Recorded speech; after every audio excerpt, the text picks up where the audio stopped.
मधुबन के बाबा, मधुबन के बाबा मुरली वाले, आपका क्या कहना, आपका क्या कहना। ओम शांति। आज 14 फरवरी 2025 के साकार मधुर महावाक्य हैं। आज मीठे मीठे बाप दादा बोले, मीठे बच्चे, तुम्हें श्रीमत मिली है कि आत्म अभिमानी बन बाप को याद करो। किसी भी बात में तुम्हें आर्ग्यू नहीं करना है। बाबा ने कहा, मीठे बच्चे, तुम्हें श्रीमत मिली है कि आत्म अभिमानी बन बाप को याद करो। किसी भी बात में तुम्हें आर्ग्यू नहीं करना है। बाबा ने आज प्रश्न पूछा कि बुद्धि योग स्वच्छ बन बाप से लग सके, उसकी युक्ति कौन सी रची हुई है। तो उत्तर में बाबा कहते, 7 दिन की भट्टी। कोई भी नया आता है तो उसे 7 दिन के लिए भट्टी में बिठाओ, जिससे बुद्धि का किचड़ा निकले और गुप्त बाप, गुप्त पढ़ाई और गुप्त वर्षे को पहचान सके। अगर ऐसे ही बैठ गए तो मूंझ जाएंगे, समझेंगे कुछ नहीं। मुरली का गीत है, जाग सजनिया जाग, ओम शांति। बच्चों को ज्ञानी तू आत्मा बनाने के लिए ऐसे ऐसे जो गीत हैं वह सुनाकर फिर उसका अर्थ करना चाहिए, तो वाणी खुलेगी। मालूम पड़ेगा कि कहाँ तक सृष्टि के आदि मध्य अंत का ज्ञान बुद्धि में है। तुम बच्चों की बुद्धि में तो ऊपर से लेकर मूल वतन, सूक्ष्म वतन, स्थूल वतन के आदि मध्य अंत का राज जैसे कि चमकता है। बाप के पास भी ये ज्ञान है जो तुमको सुनाते हैं। यह है बिल्कुल नया ज्ञान। भल शास्त्र आदि में नाम है, परंतु वह नाम लेने से अटक पड़ेंगे, डिबेट करने लग पड़ेंगे।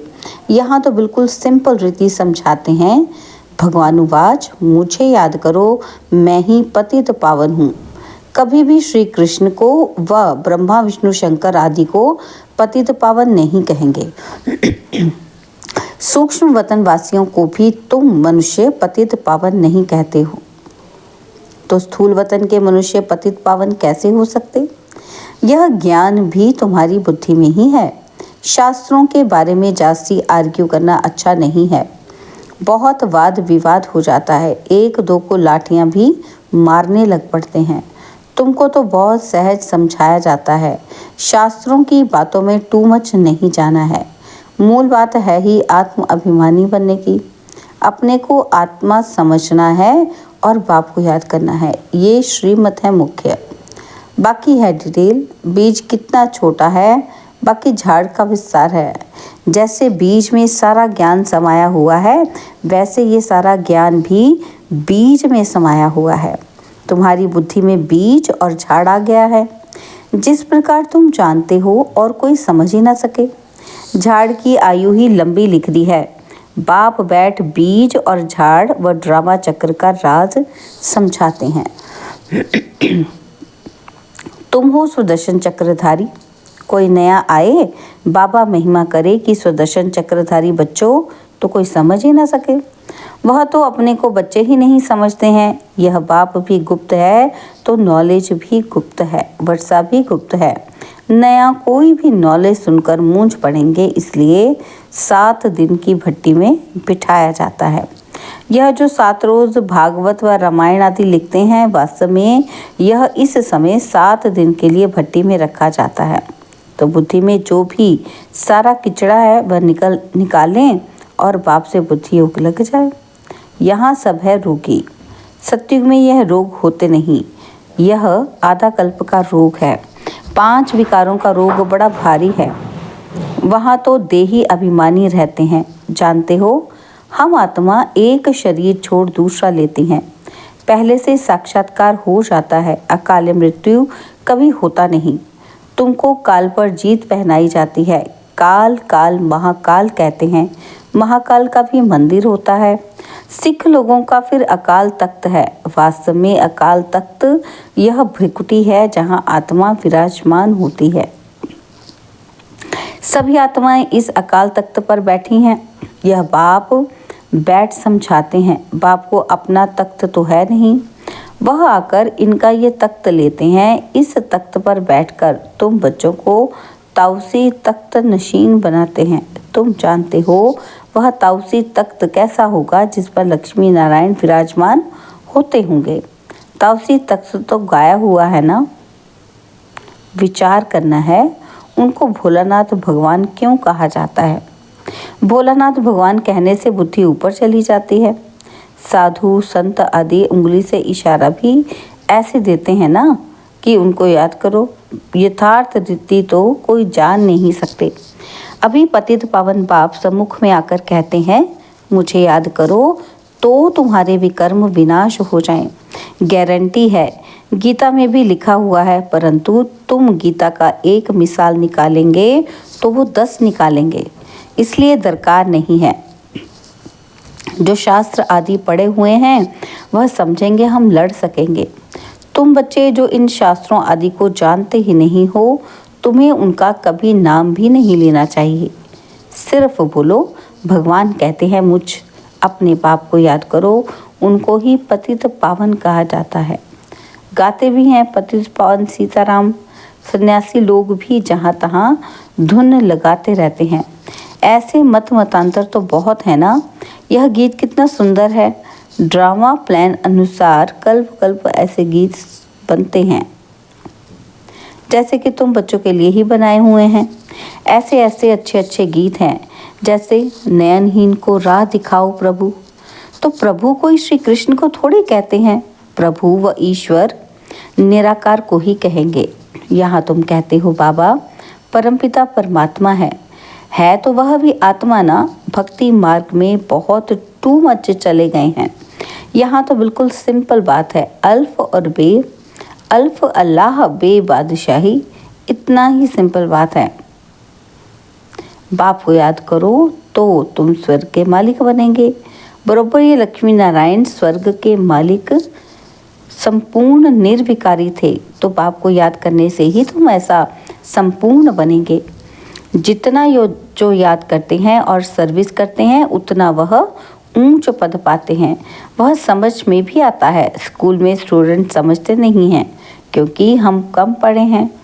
जो पूरा अटेंशन नहीं देते हैं तो पिछड़ी में ही बैठे रहते हैं, तो ज़रूर फेल हो जाएंगे। अपने आप को रिफ़्रेश करने के लिए ज्ञान के जो अच्छे अच्छे गीत बने हुए हैं उन्हें सुनना चाहिए। ऐसे ऐसे गीत अपने घर में रखने चाहिए। किसी को इस पर समझा भी सकेंगे कि कैसे माया का फिर से परछाया पड़ता है। शास्त्रों में यह बातें है ही नहीं कि कल्प की आयु 5000 वर्ष है, ब्रह्मा का दिन और ब्रह्मा की रात आधा आधा है। यह गीत भी कोई ने तो बनवाए हैं। बाप बुद्धिमानों की बुद्धि है तो कोई की बुद्धि में आया है जो बैठ बनाया है। इन गीतों आदि पर भी तुम्हारे पास कितने ध्यान में जाते थे। एक दिन आएगा जो इस ज्ञान के गीत गाने वाले भी तुम्हारे पास आएंगे। बाप की महिमा में ऐसा गीत गाएंगे जो घायल कर देंगे। ऐसे ऐसे आएंगे। ट्यून पर भी मदार रहता है। गायन विद्या का भी बहुत बड़ा नाम है। अभी तो ऐसा कोई है ही नहीं। सिर्फ एक गीत बनाया था, कितना मीठा कितना प्यारा। बाप बहुत ही मीठा और बहुत ही प्यारा है। तब तो सब उनको याद करते हैं। ऐसे नहीं कि देवताएं उनको याद करते हैं। चित्रों में राम के आगे भी शिव दिखाया है। राम पूजा कर रहा है, ये है रॉन्ग। देवताएं थोड़ी किसी को याद करते हैं, याद मनुष्य करते हैं। तुम भी अभी मनुष्य हो, फिर देवता बनेंगे। देवता और मनुष्य में रात दिन का फर्क है। वही देवताएं फिर मनुष्य बनते हैं। कैसे चक्र फिरता रहता है किसी को भी पता नहीं है। तुमको अभी पता पड़ा है कि हम सच सच देवता बनते हैं। अभी हम ब्राह्मण हैं, नई दुनिया में देवता कहलाएंगे। अभी तुम बंटर खाते हो। ये ब्रह्मा खुद ही जो इस जन्म में पहले पुजारी था, श्री नारायण की महिमा गाते थे। नारायण से बड़ा प्रेम था। अब वंडर लगता है हम सो बन रहे हैं तो कितना खुशी का पारा चढ़ना चाहिए। तुम हो अननोन वॉरियर्स, नॉन वायलेंस। सचमुच तुम डबल अहिंसक हो, ना काम कटारी ना वह लड़ाई। काम अलग है, क्रोध अलग चीज़ है। तो तुम हो डबल अहिंसक, नॉन वायलेंस सेना। सेना अक्षर से उन्होंने फिर सेनाएं खड़ी कर दी हैं। महाभारत लड़ाई में मेल्स के नाम दिखाए हैं, फीमेल्स के नहीं। वास्तव में तुम हो शिव शक्तियाँ, मेजॉरिटी तुम्हारी होने के कारण शिव शक्ति सेना कहा जाता है। ये बातें बाप ही बैठ समझाते हैं। अभी तुम बच्चे नवयुग को याद करते हो। दुनिया में कोई को भी नवयुग का मालूम नहीं है। वह तो समझते हैं नवयुग 40,000 वर्ष बाद आएगा। सतयुग नवयुग है, ये तो बड़ा क्लियर है। तो बाबा राय देते हैं कि ऐसे ऐसे अच्छे गीत भी सुनकर रिफ्रेश होंगे और किसी को समझाएंगे भी। ये सब युक्तियां हैं, इनका अर्थ भी सिर्फ तुम ही समझ सकते हो। बहुत अच्छे अच्छे गीत हैं अपने को रिफ्रेश करने के लिए। ये गीत बहुत मदद करते हैं। अर्थ करना चाहिए तो मुख भी खुल जाएगा, खुशी भी होगी। बाकी जो जास्ती धारण नहीं कर सकते उनके लिए बाप कहते हैं घर में बैठे अपने को याद करते रहो।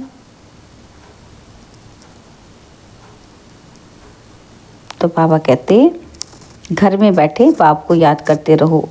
ग्रस्त व्यवहार में रहते सिर्फ ये मंत्र याद रखो, बाप को याद करो और पवित्र बनो।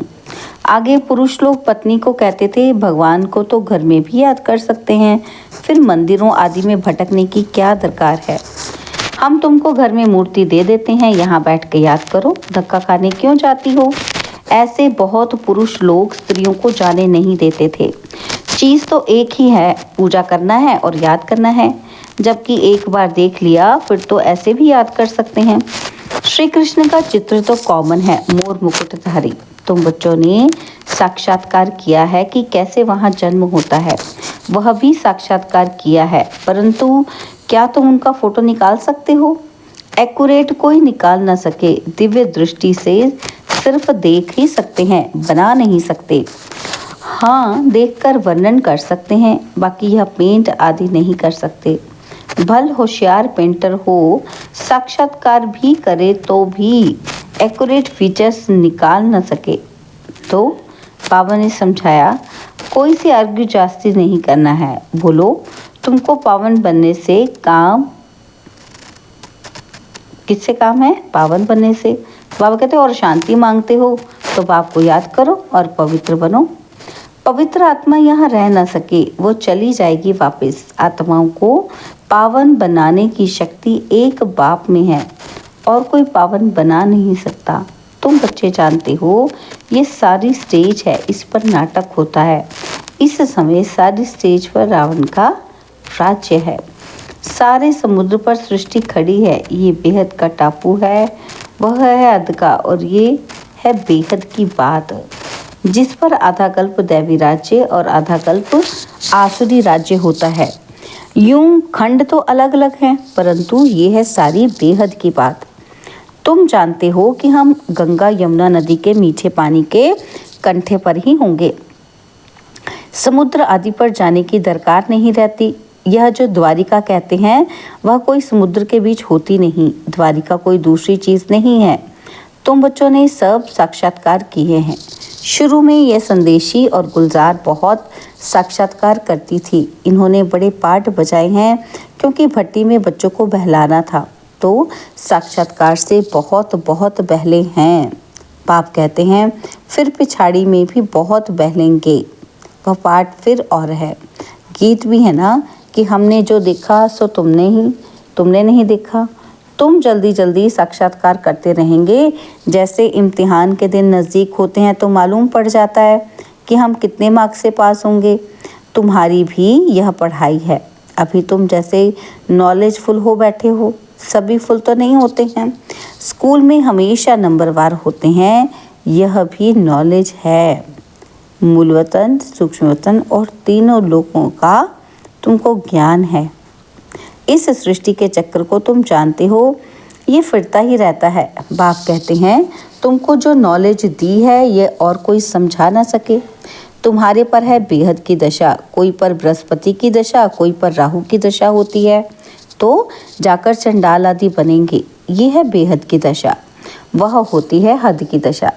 बेहद का बाप बेहद की बातें सुनाते हैं, बेहद का वर्षा देते हैं। तुम बच्चों को कितनी न खुशी होनी चाहिए। तुमने अनेक बार बादशाही ली है और गवाई है, यह तो बिल्कुल पक्की बात है, नथिंग न्यू। तब तुम सदैव हर्षित रह सकेंगे, नहीं तो माया घुटका खिलाती है। तो तुम सभी आशिक हो एक माशूक के। सब आशिक उस एक माशूक को ही याद करते हैं, वह आकर सभी को सुख देते हैं। आधा कल्प उनको याद किया है, अब वह मिला है तो कितनी खुशी होनी चाहिए।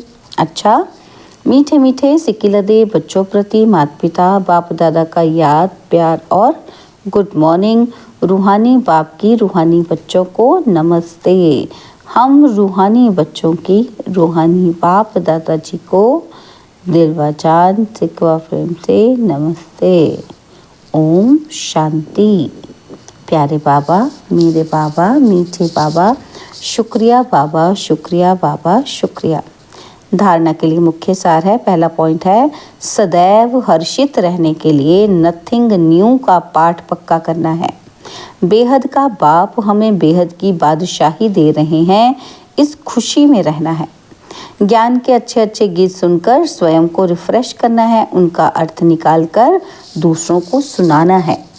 बाबा ने आज वरदान दिया, माया के संबंधों को डाइवोर्स दे। बाप के संबंध से सौदा करने वाले माया जीत मोह जीत भव। माया के संबंधों को डाइवोर्स दे। बाप के संबंध से सौदा करने वाले माया जीत मोह जीत भव। अब स्मृति से पुराना सौदा कैंसिल कर सिंगल बनो। आपस में एक दो के सहयोगी भल रहो, लेकिन कंपेनियन नहीं। कंपेनियन एक को बनाओ तो माया के संबंधों से डाइवोर्स हो जाएगा। माया जीत मोह जीत विजयी रहेंगे। अगर जरा भी किसी में मोह होगा तो तीव्र पुरुषार्थी के बजाय पुरुषार्थी बन जाएंगे। इसमें क्या भी हो कुछ भी हो, खुशी में नाचते रहो। मिरुआ मौत मलू का शिकार, इसको कहते हैं नष्ट मोहा।